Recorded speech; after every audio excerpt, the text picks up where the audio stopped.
Bonjour à tous, bienvenue sur la chaîne Hélios Guidance pour votre guidance mensuelle sentimentale.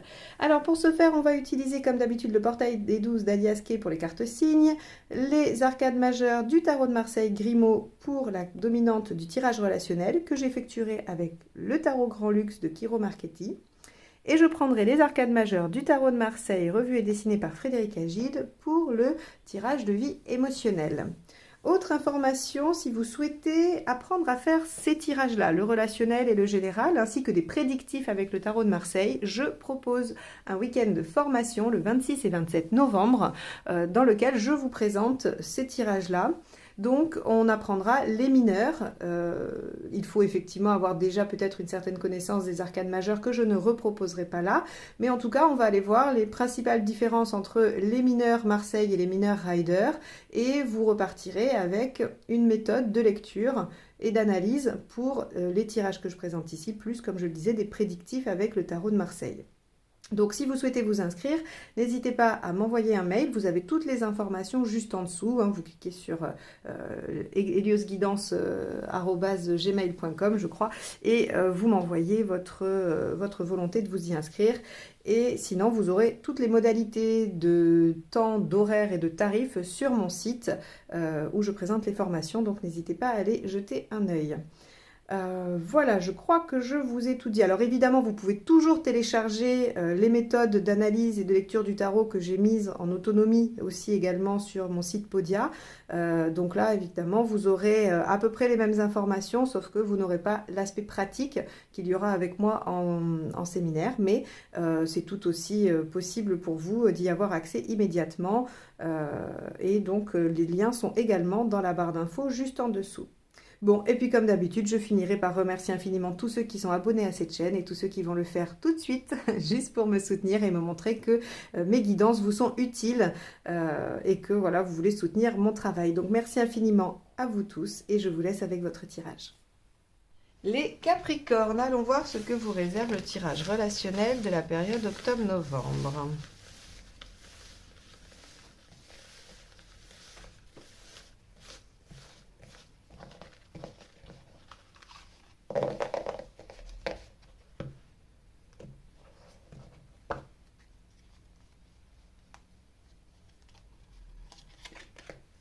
Le pape. Ok. Alors avec le pape, on a de l'évolution, on a des accords, des validations, on peut avoir de l'aide, du soutien, mais je dirais que dans un tirage relationnel, ce que ça nous évoque, c'est surtout le fait d'officialiser ou d'évoluer vers quelque chose dans la relation. On va aller voir, on va aller voir tout de suite comment ça se manifeste du côté de l'état d'esprit du partenaire. Tous les Capricornes ne vont pas se marier quand même. Surtout que la saison des mariages est un peu passée. Bon, même s'il n'y a pas vraiment de saison particulière pour se marier, mais octobre-novembre, c'est pas le boom. C'est pas le plein boom des mariages. Bon, après, l'engagement et l'évolution, ça peut être le simple fait de faire des projets ensemble qui vous engagent dans la durée. Ça peut être d'officialiser auprès de vos amis, de votre famille, des choses comme ça. Allez, état d'esprit du partenaire. L'ermite, d'accord. On a un partenaire qui semble, alors soit être en pleine démarche de développement personnel, et donc évidemment en réflexion par rapport à son, comment dire, à son passé et à surtout ne pas reproduire les mêmes erreurs, ce qui pourrait l'encourager à s'engager davantage avec vous, par exemple, c'est une option. Mais en tout cas, on a un partenaire qui semble un petit peu replié sur lui-même quand même. Et vous, Arcane 13, vous avez envie de changer radicalement. Très bien, vous êtes déterminé. Déterminé et vous avez envie de changer. Bon, alors on va voir. C'est pas vraiment des énergies qui vont avec le pape, donc on va voir comment ça peut évoluer. On va aller voir la problématique qu'il y a dans cette relation. Le 7. D'accord. La problématique dans cette relation, c'est de développer son potentiel. Vous savez, le 7 de denier, c'est j'ai une réussite. Et cette réussite, j'ai le choix, pardon, soit de la consommer, voilà, j'ai récolté quelque chose et je l'utilise, ou bien j'ai récolté quelque chose et je le redéploie en l'investissant, alors d'une façon ou d'une autre, hein. Et là, en fait, si vous voulez, la problématique, c'est que c'est comme s'il y avait une bonne base entre vous, comme s'il y avait quelque chose qui dit que cette relation est porteuse, mais que vous vous trouviez bien embêté pour en développer ce potentiel. Comme si vous n'arriviez pas à avancer. Alors c'est rigolo parce que on a le pape, l'évolution, donc ça veut dire que finalement vous allez y arriver, mais au moment où vous écoutez ce tirage, je pense que vous avez un partenaire qui est un peu de son côté, vous qui voulez absolument faire les choses, mais avec l'incapacité ou l'impossibilité de développer davantage. Alors on va regarder. Hop là. Ce qui vous aide et ce qui vous aide pas, parce que ça va nous donner quand même une lecture un peu plus précise.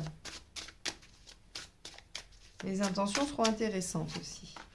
Ce qui vous aide, la force. Maîtriser la situation, prendre sur vous, essayer de contrôler votre instinct. Ok. Et ce qui ne vous aide pas, d'être dans vos peurs. De rester dans vos peurs. 5 de denier, hein, vous savez, c'est peur de manquer, peur de perdre.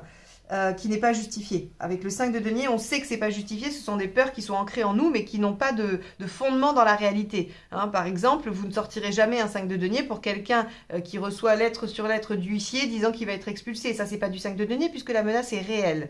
Hein, la menace est vraiment réelle. Le 5 de denier, c'est quand je suis en relation, j'ai peur qu'on m'abandonne. J'ai toujours peur de manquer d'argent alors que mes comptes en banque sont pleins. Ça, c'est du 5 de denier. Hein. Donc, ici... on voit bien que dans cette relation, vous avez du mal à déployer le potentiel parce que je pense qu'il y a un manque de maîtrise. Le partenaire est probablement différent de ce à quoi vous vous attendiez. Il ne rentre pas dans vos critères et il ne fait pas ce que vous attendriez. Hein, comment on va dire ? Ce que vous attendez d'un partenaire, pardon. Il ne fait pas ce qu'il faut, il ne fait pas ce à quoi vous vous attendez, tout simplement, effectivement. Et donc, ça vient vous chercher du côté de vos peurs, de vos angoisses, et vous perdez vos moyens. Donc, on vous dit, reprenez le dessus. Dites-vous que, de toute façon, il y a du potentiel, et que vous allez pouvoir trouver le moyen de le déployer. Alors, comment ? Moi, j'aurais tendance à vous dire, le conseil qui marche dans tous les cas dans les relations, c'est communiquer. Celui-là, c'est un invariable. Il faut parler. Maintenant, avec un partenaire en ermite, peut-être que c'est pas si simple et que le dialogue est un peu complexe. Donc, on va aller voir la suite du tirage.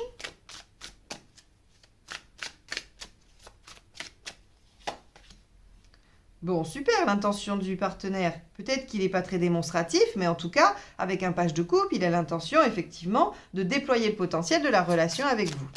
Bon. Et vous ? Justice. Ok. Alors, on va voir deux choses quand même, parce que là, le tirage peut partir dans deux directions selon votre situation. Il se pourrait qu'il y ait un partenaire quelque peu, alors je vais dire décevant sur certains aspects, et donc vous avez envie que les choses changent et vous êtes prêt ou prête à trancher et à dire stop. Alors qu'on a un partenaire qui est un petit peu introverti, qui est amoureux et qui a envie de développer les choses, mais qui visiblement n'arrive pas trop bien à trouver comment. Et donc vous êtes en fait vous oscillez soit dans le je veux absolument développer cette relation et je vais aller jusqu'au bout, je suis déterminée et c'est moi qui vais y mettre de l'ordre et on va avancer, ou bien je suis déterminée à ce que ça se passe comme je veux. Si ça ne se passe pas comme je veux ou comme je souhaite, hein, je ne dis pas que vous êtes impératif, hein, mais en tout cas, qu'il y ait des choses qui vous permettent de vous sentir dans la bonne direction. Et si ce n'est pas le cas, je trancherai et j'arrêterai. Bien. On va aller voir à la fin où vous en êtes.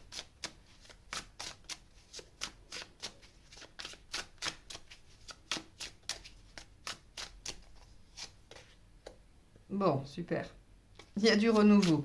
Alors, soit cette relation n'avait jamais démarré et elle va démarrer, hein, As de denier, soit c'est une relation qui était déjà existante mais qui était mal en point et on a un nouveau départ, avec toujours cette histoire de potentiel. Rappelez-vous, hein, le 7 nous disait que le problème c'était de déployer le potentiel de réussite de cette relation, et en résultat on a l'As de denier qui nous dit mais il y a un bon terreau, il y a un bon début, il y a une bonne base, il va falloir travailler à développer ça. Alors quels sont les conseils? Page de bâton. Changer ce qu'il y a à changer avec le page de bâton.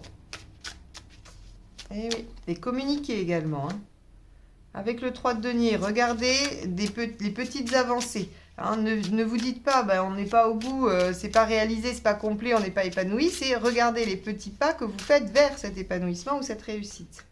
Et avec le 2 de bâton, faites un choix. Bah oui, vous, de toute façon, vous êtes entre deux. Hein. Vous vous dites, c'est soit ça passe, soit ça casse, en gros. Bon, on a tendance à vous dire qu'il y aurait du potentiel, qu'il faut peut-être essayer différemment avec ce page de bâton. Mais en tout cas, il va falloir que vous fassiez un choix et que vous vous engagiez dans une direction. Soit vous restez, soit vous partez. Sachez que, de toute façon, ça évolue. Hein, ça évolue, et ça évolue, à mon sens, positivement dans la relation.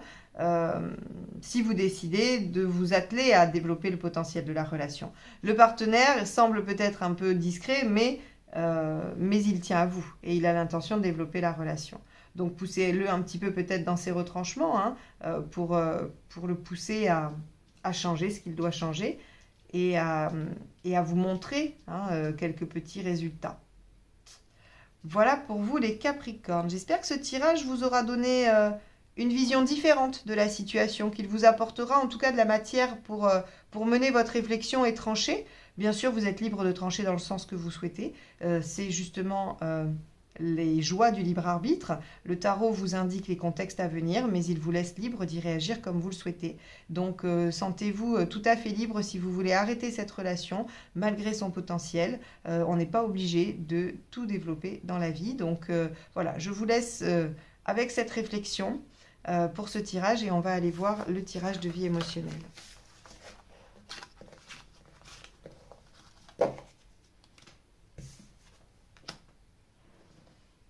Allez les Capricornes, c'est parti.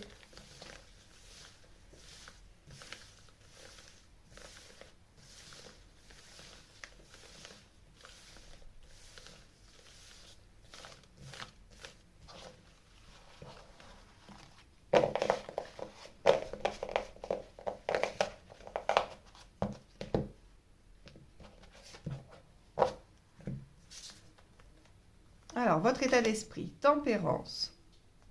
Ce que vous voulez, la lune inversée. Pourquoi ça ne marche pas? Battleur inversé. Ce qu'il faut faire, jugement.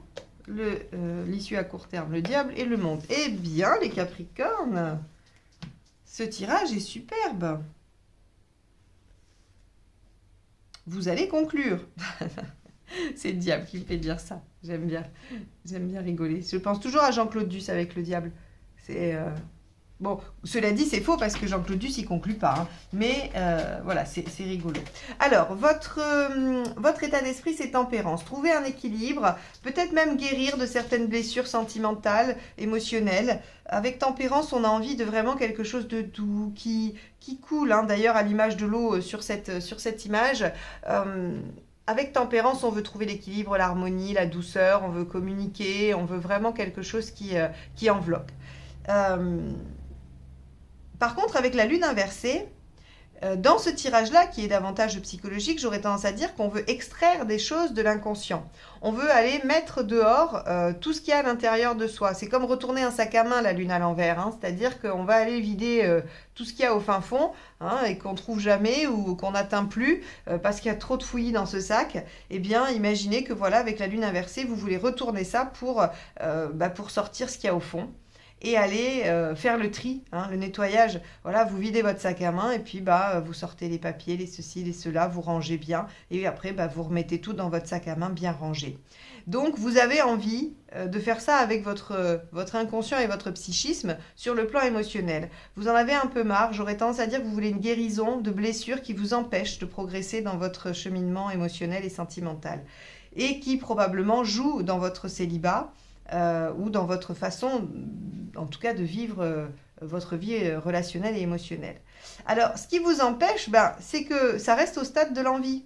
Parce que le battleur inversé, ce qu'il nous dit, c'est que vous mettez du temps à démarrer ça ou vous avez un petit temps d'inertie. Alors, il peut aussi nous dire que vous êtes épuisé. Hein, vous avez peut-être passé une période difficile et que ceci vous demanderait encore de l'énergie, du courage, de mettre des choses en place et que vous êtes un petit peu vidé et que vous auriez besoin de vacances. Alors, à vous de voir un peu dans quelle dynamique ça va. Est-ce que vraiment vous sentez cette fatigue intense qui vous empêche de vous mettre en route ou est-ce que tout simplement juste vous ne vous êtes pas mis en route et vous ne faites pas les choses et c'est pour ça que ça ne fonctionne pas.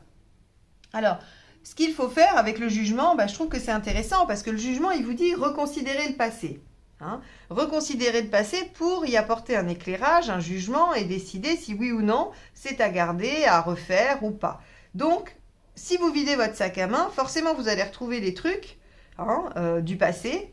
Et vous allez devoir vous dire, est-ce que ça a été positif pour moi? Est-ce que ça m'a aidé? Comment j'ai réagi à ça? Est-ce que ma façon d'y réagir a été aidante ou pas? Toutes ces questions-là, il va falloir vous les poser à l'aide du jugement pour pouvoir savoir dans quelle direction vous allez. Alors, ce que nous dit le diable dans un premier temps, c'est que, au-delà du fait que vous allez conclure, c'est que vous récupérez le pouvoir. Le diable, c'est une lame de pouvoir.